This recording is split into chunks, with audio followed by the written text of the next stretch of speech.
네, 안녕하세요. 바른길 노무사 김남욱 노무사입니다.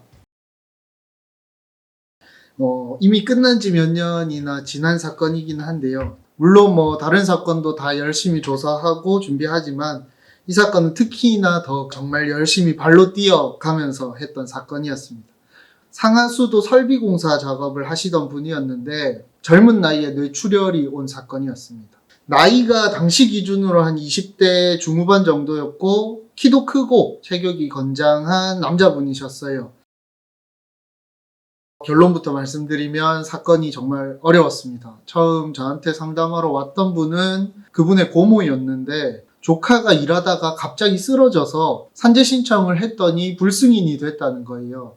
그래서 불승인된 결정 통지서를 보니까 사유는 개인적 질환 때문인 것 같다고 돼 있었고요.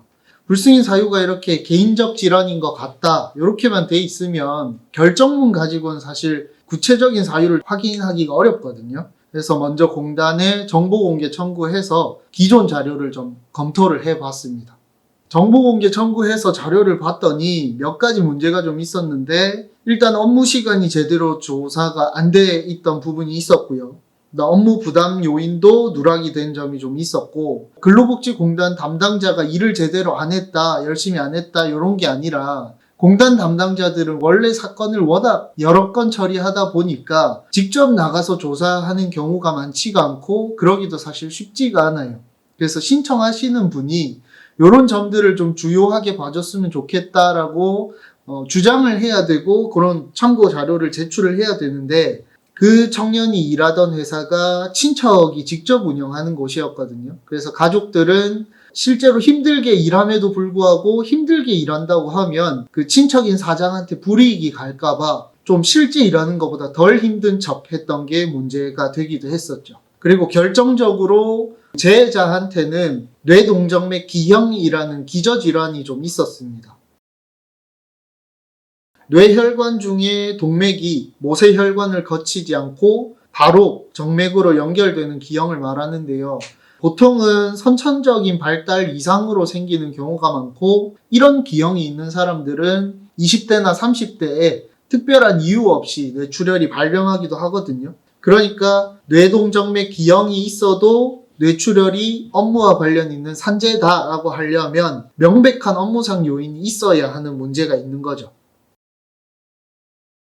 먼저 아까 말씀드린 업무 시간 부족한 부분을 뒤집어서 회사에 출퇴근 카드 찍는 자료를 요청하고 받고 정리했고요. 업무 부담 가중 요인이랑 사실 확인서에 실제보다 좀 덜 힘들게 조사가 돼 있었던 부분, 제가 직접 회사를 찾아가서 동료들도 만나고 일하는 거 사진도 찍고 얘기도 듣고 그렇게 해서 진술서까지도 받아왔었습니다. 그리고 제일 어렵고 중요했던 부분이 뇌동정맥 기형과 관련된 부분인데 이 부분 관련해서는 논문도 찾아보고 가까운 대학병원의 직업환경의학과 교수님 찾아뵙고 업무 관련성 평가도 받았었고요. 교수님한테 소견서 받을 때에도 제가 조사했던 자료를 보여드리고 이런 경우에 업무 관련성이 어느 정도로 평가될 수 있겠느냐 의견도 여쭤봤죠. 그리고 이제 자료를 빨리 받고 싶은 마음에 한 2시간 정도 떨어져 있는 현장에 직접 운전해서 찾아가가지고 아버님한테 관련 자료를 받아오고 멀리서 업무 현장도 보고 그런 적이 있습니다. 아버님이랑 요 재해자가 같은 회사에서 일을 했었어요.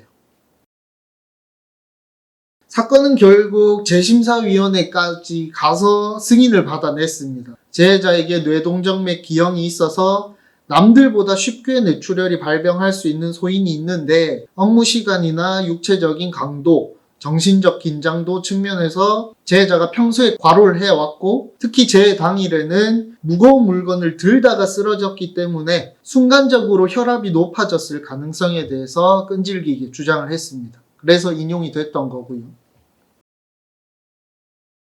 이 사건은 최초 신청에서 불승인된 건을 뒤집은 거긴 하지만 사건 결과를 뒤집는다는 게 사실은 참 어렵습니다. 그래서 산재로 인정이 될 만한 사건이라고 하더라도 처음부터 꼼꼼하게 준비해서 신청하는 게 정말 중요한 것 같고요. 이 사건처럼 질병이 대상이 되는 사건은 산재 신청한다고 회사에 불이익이 가는 게 전혀 없습니다. 그래서 회사에 충분히 설명하고 협조를 구하는 절차도 좀 필요할 것 같고요.